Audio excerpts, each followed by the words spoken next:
welcome back. My name is Iqbal Akhtar here in Miami, and we're very honored to have Tara here with us, who is heading efforts to develop the Bell Chapel here at Florida International University. And she will introduce herself and a little bit about the work that she's currently doing on creating this really remarkable multi-faith space for Miami at a university, kind of a third space, something that's not traditionally sort of understood as the university, not traditionally understood as a place, as a faith-based institution, but having sort of this open, pluralistic space where we can have different types of discussions among different types of students, a place where you can pray, you can explore spirituality, a place where all types of sort of activities that are related to spiritual life and growth occur, and that spiritual life is part of the student experience here at FIU. So we're very honored to have Tara on very short notice coming to join us for this podcast. And I'll turn it over to Tara. Thank you. I appreciate you inviting me on the short notice still. I'm happy to be here. So my name is Tara Orezoli. I work at FIU Foundation, and I'm Director of Development for Strategic Initiatives. And my biggest and most important project is the Trish and Dan Bell Multifaith Chapel.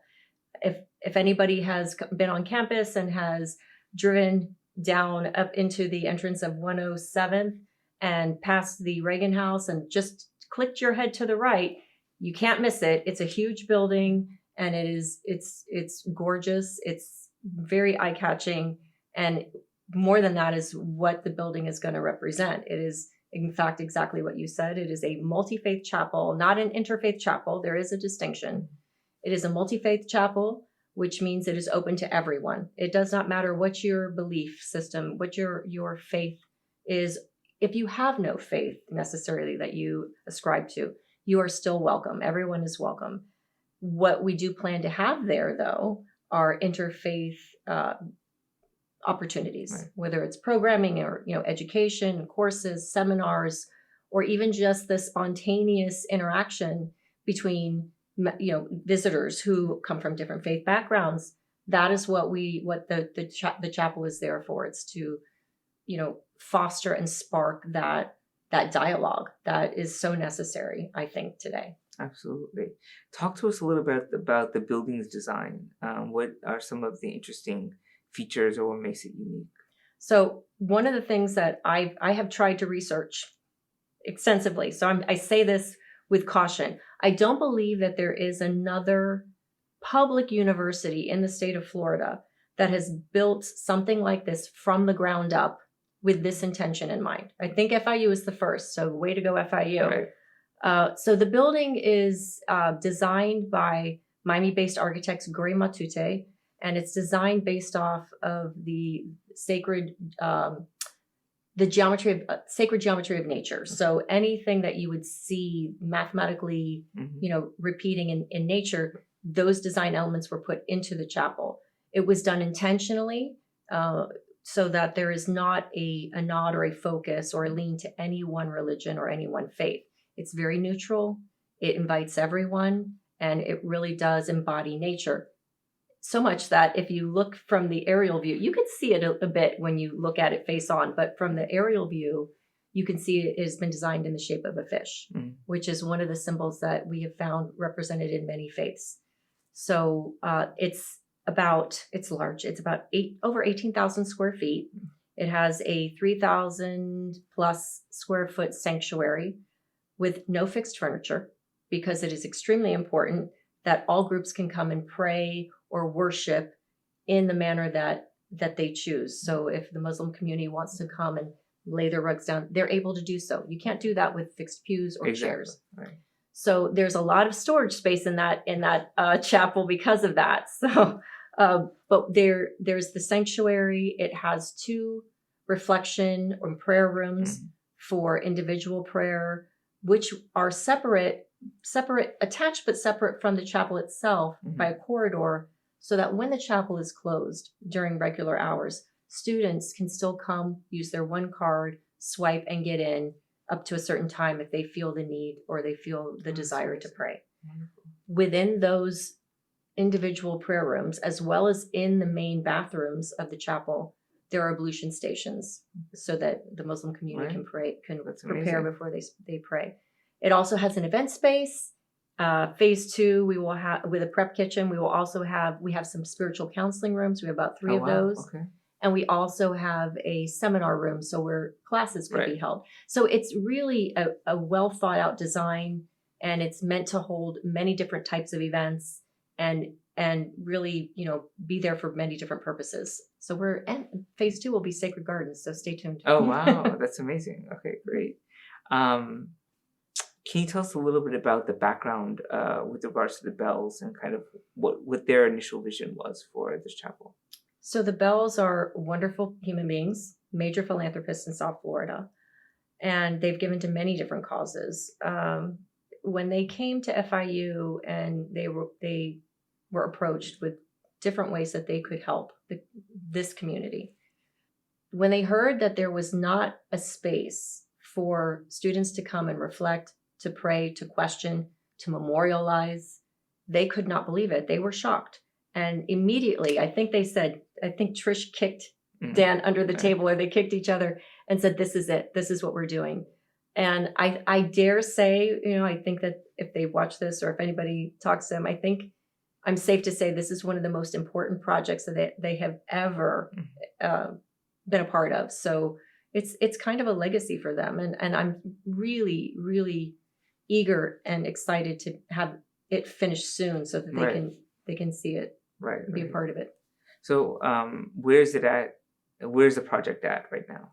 So like I said, when you come into the campus off of 107th and 16th Street, just behind the president's house, the Reagan House, there's the chapel sitting next to it lakeside. Okay. So right across from the Graham Center, that's where you'll see. The road kind of curves gently around there, and that was done intentionally as well. That whole road had to be redesigned and rerouted, which is why it took a little bit of time to get started.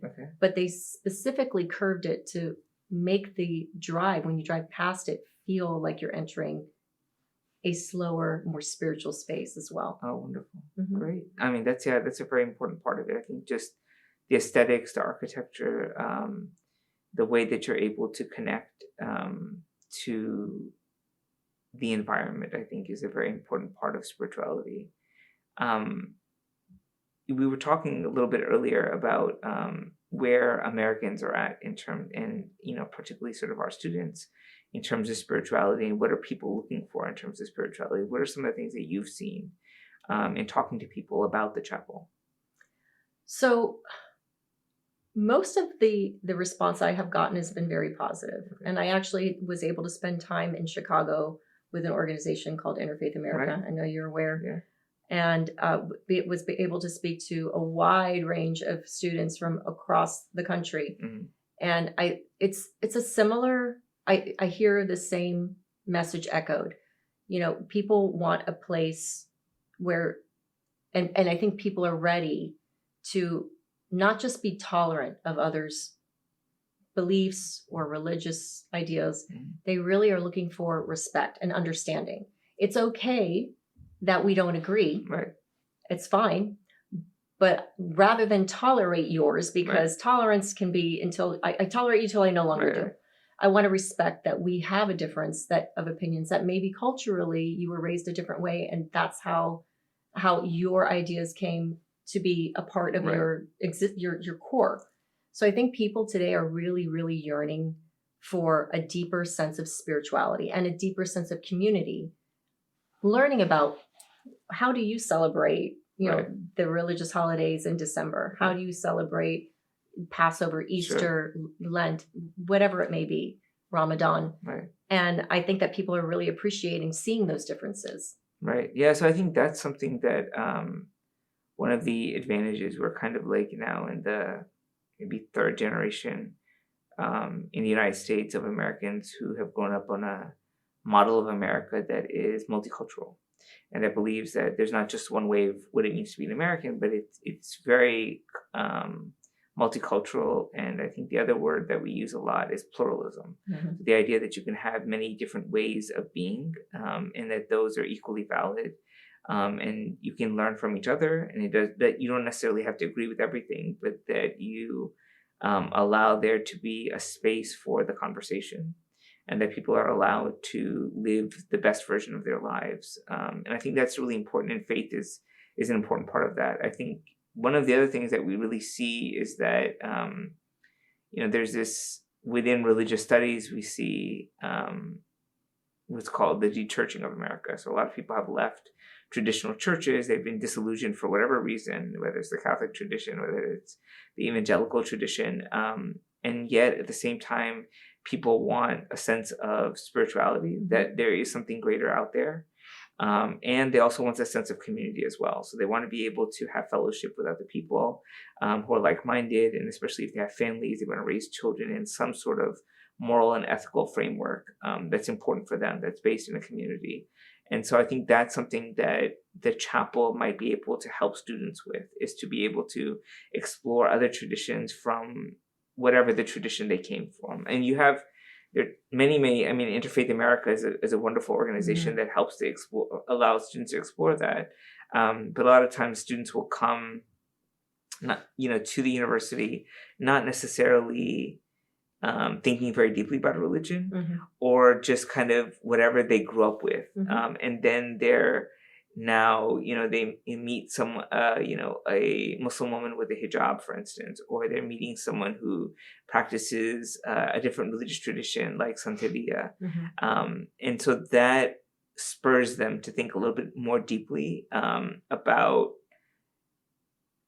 religion and spirituality in their lives and kind of what that means. So it's not simply about production and consumption, kind of an economic perspective, but there's something greater.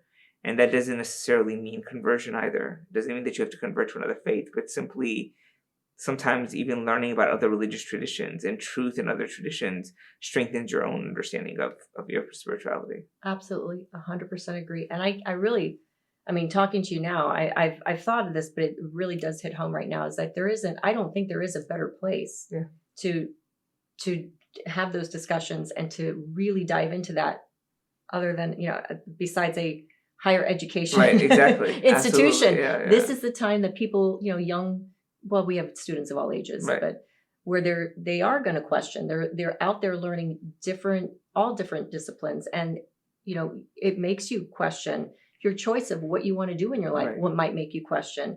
And I think that when you take away the fear and is really from not knowing. Oh, absolutely. And when you learn and you get the information firsthand from the woman in the hijab, you realize there are so many more things that we have in common, and so many threads, a thread that connects all of these faiths and all of these religious ideologies, than there are things that separate us. Absolutely. And I think especially like South Florida is just so religiously pluralistic as well. And so like every major faith community in the world is represented in South Florida, which is remarkable. Just the number of immigrants that are here, and just the way that they've invested in building, whether it's a Hindu temple or the remarkable synagogues that are here, and kind of the history of Jewish Miami, and our Jewish museum that we have. There's just so much religious heritage, I think, that's here. And one of the things that our students really, really enjoy is just being able to visit these places and partake in services. I think that's been something that's really amazing for them. So like if the students will go to a Hindu temple for a puja, and then they're able to partake in the prasad and sort of eat some of the food of the community, that makes a massive impact on people, their perception. I agree with you. And on a personal level, what you just said makes Miami one of the best places in the world to live. It really is. So you all are lucky. But just being introduced to some of the different ceremonies with my own friends. I have a very close friend who's Hindu, and I've been invited to Diwali, and I've been invited to other ceremonies, and the feeling of welcome and the embrace that I get from her family, and making me a part of the ceremony, having me do some of the rituals. The movement. It's literally, I feel such an honor. Right. I mean, how can you not be uplifted? And I really think it's important for as many people as possible to have those experiences, because it really does make you feel like you are, a collective, much more than we are just, a divided community. No, absolutely. I totally agree with that. I mean, do you have any story? Like, what is your spiritual background or your story? If you'd be comfortable in sharing? Sure. No, I'm an open book. I'm fine. My mother went to Catholic school. Okay. She's Italian, traditional Catholic, nuns and all of the works. And my father grew up pretty much an atheist. Okay. He's now, I believe, agnostic. He's gone to agnosticism, but he was an atheist. So they had 5 children, and they came to an agreement that none of the children would be baptized until they were older and they could decide for themselves. Okay. Needless to say, every one of my sisters and brother did it at the same time. They became baptized, and the religion that they chose, which was Catholicism. Mm-hmm. And I chose not to, because I couldn't latch onto one. Okay. There were so many things in so many of the different traditions that I couldn't commit to one. I said no. So I decided I was just going to be more spiritual than religious. And truly, if I'm being completely honest, once I had my first child, the love that I felt and that kind of connection and magic pushed me to give thanks to something and to commit to something. So I did end up being baptized Catholic, really more for that reason. And it didn't matter to me. Honestly, it was like, to me, I'm talking to everybody. Right. Sure. But I don't really practice. I really have gone back to more spiritual, but not religious. Right. I find that my comfort and my faith is heavily rooted in nature. Mm. And so I follow more seasonal kinds of holidays and religious ceremonies. Okay. Yeah, absolutely. No, I think that's it's a very important part, to be connected to some sort of spirituality and to give deeper meaning, I think, to our lives, and to just reflect on that, because that's something that, just being in a state of gratitude also, I think, is something that's very helpful in terms of our spirituality, and then also focusing on ethics, right? And so, especially when we have children, how to raise them as good people in some sort of moral and ethical framework. And spirituality definitely helps with that, I think, So that's amazing. And you're originally from Miami as well. I am a native. I'm one of the rare natives left in Miami. And I have 4 kids myself. Okay. And I will tell you that even though they were all baptized Catholic, because my former spouse was Catholic, but every single one of them, they're very spiritual, and they're very, the most important thing is to be kind. Choose what you want to do. Just be kind, with harm to nobody.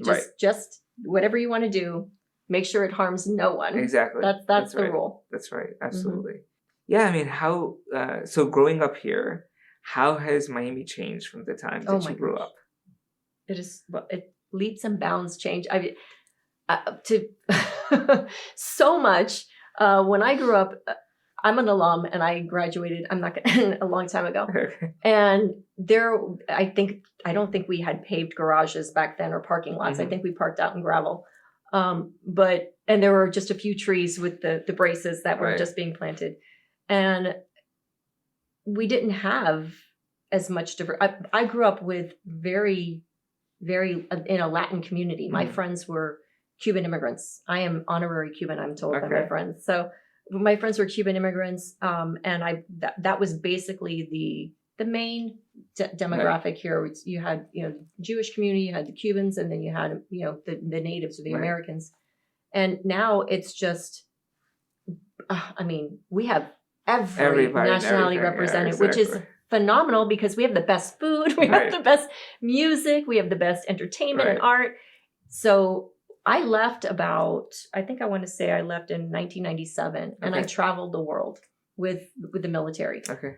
And when I came back, I was stunned. The growth has been exponential. I think that we are, we are one of the most interesting and exciting places to live because of the diversity, because of how many different cultures are represented. Right. I mean, the beaches are great too, and the weather's great too. Right. But it has changed quite a bit. Right. Okay.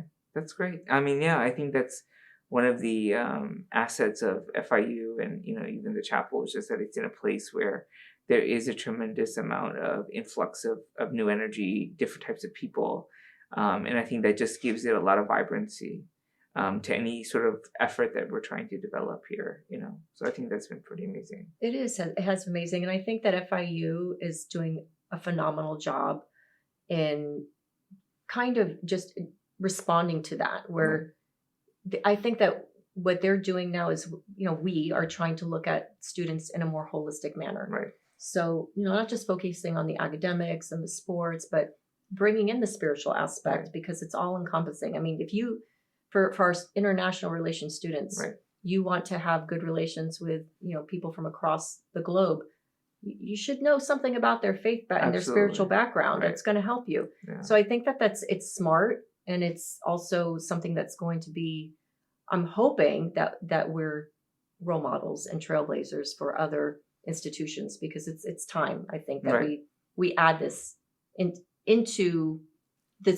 whole student experience. Absolutely. Yeah, no, definitely. I think it's something that, I'm really hoping that we're able to get to phase 2 and, finally have it sort of the full vision kind of realized.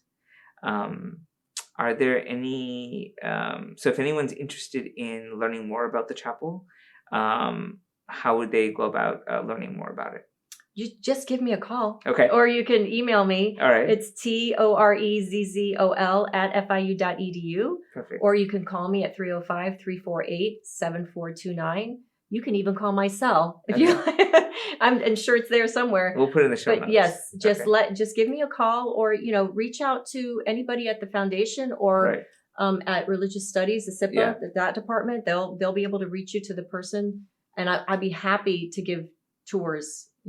Okay, wonderful. Do you guys have a website yet or not yet? We do. Okay, perfect. We do have a website. Okay, great. So I'll put a link to that as well. Yes. And then hopefully, there'll be some events forthcoming pretty soon. Yeah. I'm hoping, yes. And we're hoping for fall of 2025 we'll be open. So. Okay.